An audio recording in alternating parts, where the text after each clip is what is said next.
The early 1990s, I had the opportunity to see this mode of prayer. This feeling-based prayer enacted in a real-time situation.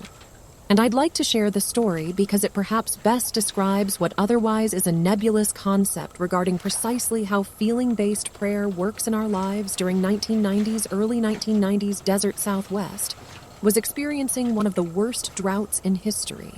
And a Native American friend of mine invited me to join him one day in a place in the high deserts of northern New Mexico to share in a prayer of rain he didn't have to ask me twice. I said, "You bet I'd love to participate and see what this prayer is all about." So we met and agreed upon location, and we hiked through several 100,000 acres of beautiful high mountain desert sage until we came to a place that was so old, even the people today don't know who built this place. It was essentially a stone circle, and each stone was placed just as it was by the hands of the ancestors. So long ago, it was in this place that my friend began his prayer. What he did was he removed his shoes, stepped into the circle in his bare feet. He honored all of his ancestors. He simply said, "All of my ancestors honored the 4 directions." He turned his back to me, held his hand in a prayer position just a few seconds. Then he turned around and looked at me, and he said, "I'm hungry. Let's go get a bite to eat." And I said, "I thought you were going to share this prayer. I thought you were going to pray for rain." And he looked at me and he said, "No."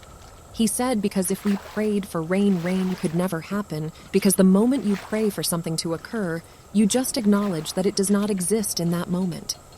And I thought about what he said. It made a lot of sense to me. So I asked my friend, I said, "If you didn't pray for rain, just then what did you just do? What happened when you closed your eyes?" What he said was this.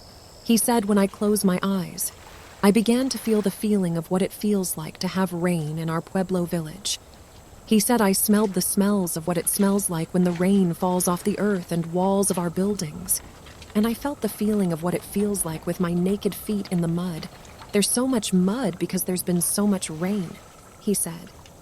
In that way, I opened the door to the possibility to bring rain into our world. Well, I think about this mode of prayer a lot. Later that afternoon, something amazing happened. I was watching the weather maps, and the drought that had happened for so long suddenly changed. We saw the high-pressure system move across Utah and then dip down from Colorado and then northern New Mexico and make a little U-turn and come right back up. We had rain that night. We had rain all the next day of rain and rain, and I called my friend and I asked him, I said, "There's so much rain. The valleys are flooding, the roads are flooding. What in the world is going on?" And he was quiet just for a moment, and he said, "That's the part of the prayer." He said, "I never quite figured out.